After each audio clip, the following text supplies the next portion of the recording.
और जब उसको पता चलता है कि उसके अकाउंट में जो है वो 30 लाख रुपए हैं, तो दीपक के मन में जो है वो लालच आ जाता है। और वो, जी हाँ दोस्तों, राधे राधे, आदाब, नमस्कार। आप सब लोग कैसे हो? उम्मीद करती हूँ आप सब लोग बहुत अच्छे से होंगे। आप सब लोगों का दोस्तों मेरी यूट्यूब चैनल पे बहुत ज़्यादा हार्दिक अभिनंदन है। बता दूं कि मेरी यूट्यूब चैनल का नाम जो है वो है डेली न्यू क्राइम स्टोरी, जहाँ पे आपको कंटिन्यू लगातार क्राइम की कहानियाँ सुनने के लिए मेरे चैनल पे मिलती हैं। तो दोस्तों आप लोगों से विनती है, आग्रह है, जिन लोगों ने चैनल को सब्सक्राइब नहीं किया सब्सक्राइब कीजिए और वीडियो देखने का आनंद लीजिए। दोस्तों पूरी कहानी को सुनना, तभी आप लोगों को जो है वो पूरा पता चल पाएगा कि आखिर कहानी क्या है। बता दो दोस्तों कि फरीदाबाद में जो है वो छायसा स्थित केजीपी पुल के पास यमुना नदी में क्या हो गया। एक बार फिर से बता देती हूँ कि छायजा स्थित केजीपी पुल के पास यमुना नदी में जो है वो एक बॉडी मिलती है, जो कि कपड़ों से मतलब बंद है। और वहाँ पे जो लोग आने जाने वाले हैं वो देखते हैं तो वहाँ पे हड़कंप मच जाता है कि आखिर क्या हुआ है और किसकी है ये, और ये कहाँ से आए। उसके बाद जो पुलिस को इन्फॉर्म किया जाता है। जब पुलिस आती है तो पूरे सीसीटीवी कैमरे खंगाले जाते हैं। और जब सीसीटीवी कैमरे खंगाले जाते हैं तो, क्योंकि दोस्तों पहले ये होता था कि सीसीटीवी कैमरे नहीं होते थे, लेकिन अब सीसीटीवी कैमरे हैं तो इनसे जो है वो पुलिस को बहुत ज़्यादा ट्रैक करने आसानी होती है और मोबाइल की लोकेशन से बहुत सारी चीज़ें जो हैं वो सामने आ जाती हैं।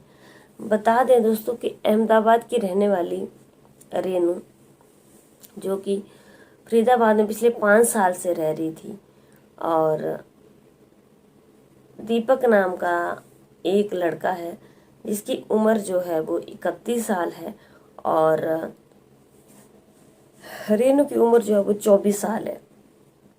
अब वो यहीं पे काम करती थी और अहमदाबाद में उसका जो है वो बेसिकली अहमदाबाद की रहने वाली थी। अब होता क्या है कि रेनू जो है वो काफ़ी टाइम से किराए पे रह रही है और दीपक को जो है वो जानती है। दीपक के साथ उसकी दोस्ती है, आना जाना है, जैसे कुछ भी काम करना होता है तो वो दीपक से सलाह लेती है और दीपक को ये अपनी सारी बातें बताते हैं भी, क्योंकि वो उसकी फ्रेंड है, इसी वजह से। अब आगे क्या होता है कि 16 अप्रैल 2024 को रेनू जो है वो अहमदाबाद से वापस फरीदाबाद आती है।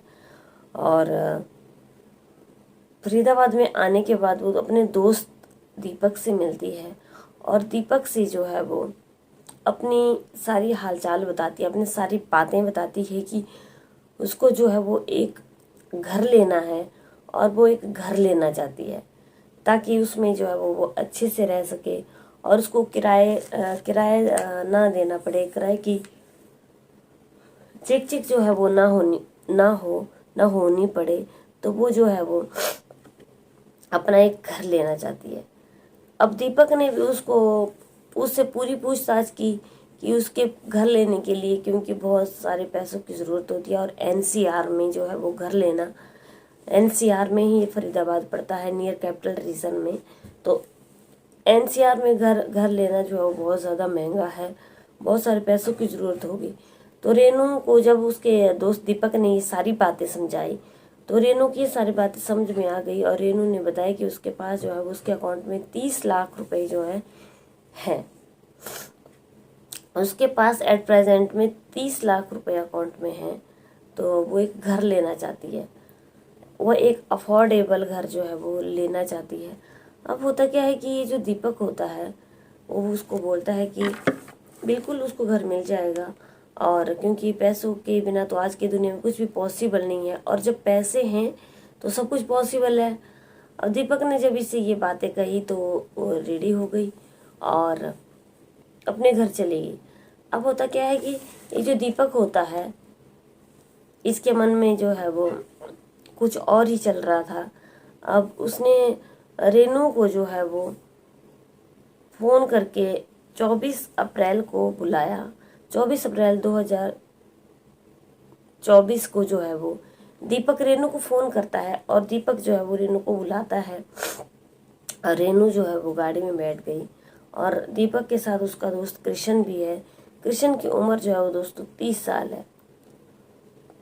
दीपक जो है वो फरीदाबाद में सैलून का काम करता है और कृष्ण जो है वो बैंड बजाने का काम करता है। तो दोनों के काम धंधे ऐसे ही हैं। अब इन दोनों ने आपस में बातें कर ली।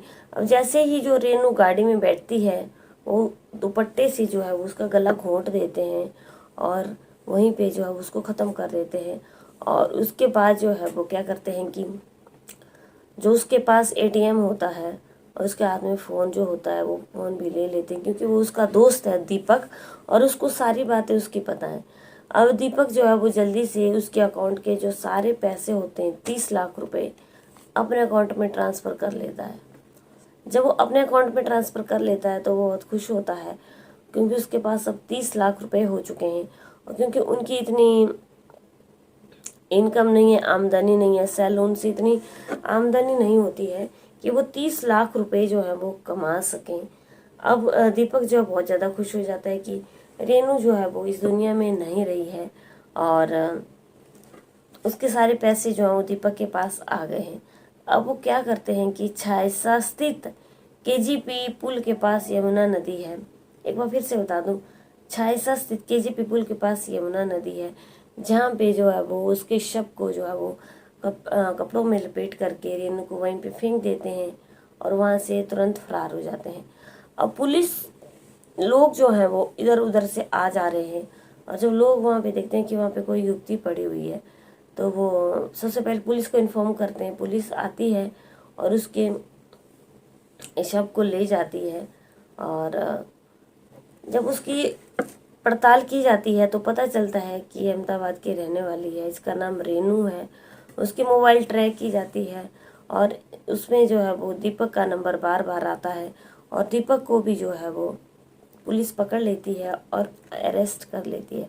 अब होता क्या है कि दोस्तों अब रेनू जो है वो इस दुनिया में नहीं रही और